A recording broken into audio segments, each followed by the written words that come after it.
Kalu's illegal detention. United Nations canvasses Tinubu's arrest, failure to release him on October 10. What's your take on that? Okay, let me just put it very clearly. It is not the first time the United Nations is making an effort, but let us believe those efforts were as a result of who is in charge of the United Nations at that time, and when we have the likes of Obama, we have the likes of Joe Biden, and these two people does not align, with the ideology of the IPOB, concerning the role they actually played, in Kenya, the role they also played in Jonathan's government, the role they also played in those who ganged up to continue killing and detention of people who are seeking solidarity for the sovereign nation of Biafra. I'm talking about as at that era, wouldn't want to believe that Obama and Joe Biden and the rest of them should push through ECOWAS or through AU for the list of Mossad and Israeli, because they feel that Mossad and Israeli is a threat and a resistance to a certain ideology and agenda they wish to push towards Africa, West Africa, and of course, Nigeria. So are we seeing a new United Nations now, where we have a liberal man, where we have a man of integrity, where we have a man of action, where we have a man of peace, where we have a no-nonsense United States President, Donald Trump, who we have seen so far has struggled for some time now to see how he's going to bring peace between Israel and Hamas and Palestinians, and also between Russia and, of course, Ukraine, because of certain policies that was pushed by these people too, affected Africa, affected Russia, and also affected Israel, and of course Hamas. These two people, Hamas, Biden, and Obama, sorry, and that Obama actually, from what we learned, actually came from Kenya, and it was in Kenya, Nnamdi Kanu was, kidnapped, because that's an illegality in the first place, and because of that illegality, no court of competent jurisdiction has the tenacity to try such a matter, such a case, anywhere, any place in the world.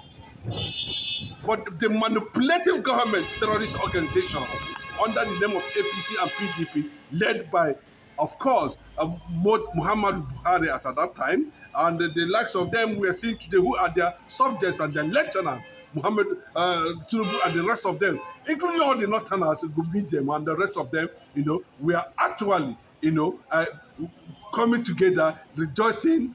Malami, Femi Adesina, even went to Kenya and kidnapped somebody who is seeking to defend himself from the jihadist agenda. Today, the same government that kidnapped Nnamdi Kanu is seeking, asking their own indigenous people to defend themselves. Again, the same thing, Nnamdi Kanu, Simon Ekpa, or the rest of the people who saw what this agenda was like and was able to tell people to be ready for the consequences of one Nigeria. They were planned. There was conspiracy. Territories were invaded. Sovereignty were invaded. Treaties were docked to make sure Nnamdi Kanu is being kidnapped, brought back to Nigeria, and kept in detention. United Nations General Assembly,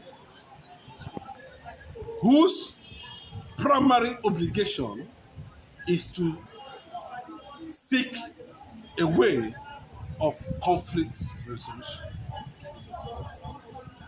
Self-determination is a charter, it's a right, not a privilege, enshrined in the AU Charter. Enshrined In the Charter of the United Nations, principle on self-determination of indigenous people, Biafra is overqualified to be a nation and will be a nation. We are asking the United Nations under the leadership of the Secretary General of the United Nations, Antonio Guterres, why have you not issued directives on the illegality that was done to Mossad and Israeli? Is it now that you have mandated all the structures of the United Nations, all the UN agencies to go after Nigeria because a superior power is about to ask you questions? Nigeria as a nation and as a government under Bola Ahmed Tinubu has suffered severe damages among international communities, among Committee of Nations. Nigeria's image has dwindled. Obama and Biden brought catastrophe Trump is facing to resolve today, including the case of Nnamdi. And another perception to it is that we do not want to believe that Obasanjo has started activating his international channels and links and contacts over what the judiciary have done to Nnamdi in this moment. Nnamdi has no business staying in DSS custody for 5 years without trial.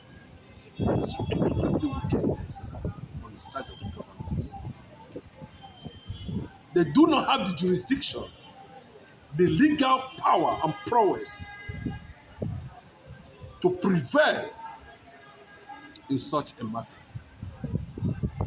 But because Nigeria will happen to Nigerians, Obasanjo is telling the Nigerian judiciary, enough of this illegality.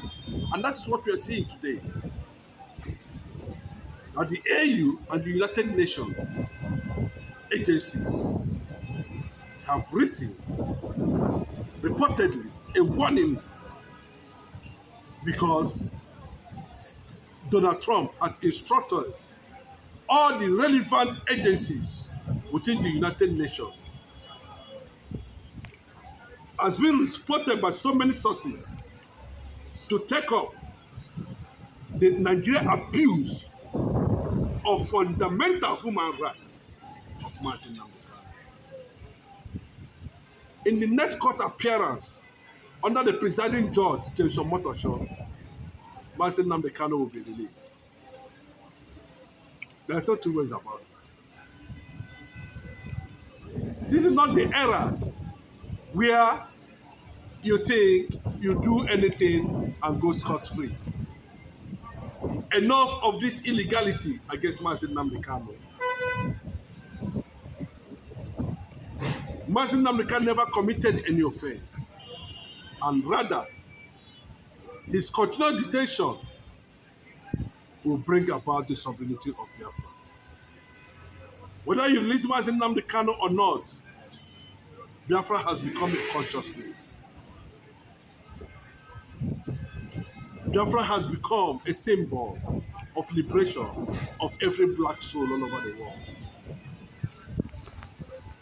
The presence of the Mossad in Nigeria is not a joke, it's a signal.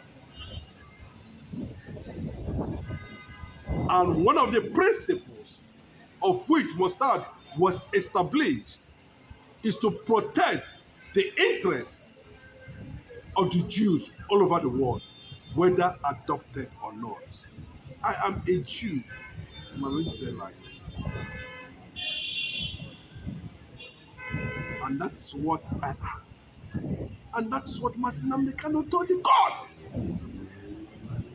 This is who I am.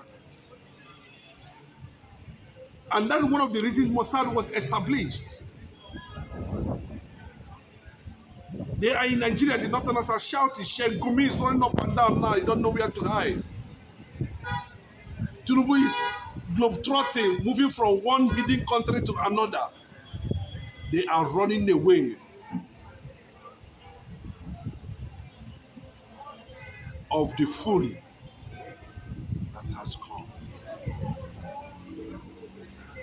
Mossad is an armed intelligent wing of the Israeli government. Anybody that is telling you that Israel as a government does not know what is happening in Nigeria, does not know what is happening to Mazi Nnamdi Kanu, I am telling you, you are a blatant liar. You went to the United Nations, you supported Hamas, you supported Palestinians against Israel. Buhari did the same, Shetima did the same. You remembered October 7, when Hamas Hezbollah invaded Israel unprovoked and massacred many. Not this present Israel. You cannot do it and go scot-free. And of course, you know what follows thereafter? The consequences. The world is taking it gradually for Nigerian government to amend their ways and instruct Omotosho to release Mazi Nnamdi Kanu with immediate effect. Let Bola Ahmed Tinubu do the needful. Stop listening to the Fulani agenda. Stop aligning with anti-Igbo. It won't favor you. You can't beat an Igbo man that has not been in government, that have not killed you, that have not cheated you, that have supported you. You are raising your hand against Mazi Nnamdi Kanu, Tinubu. Mazi Nnamdi Kanu has no business there.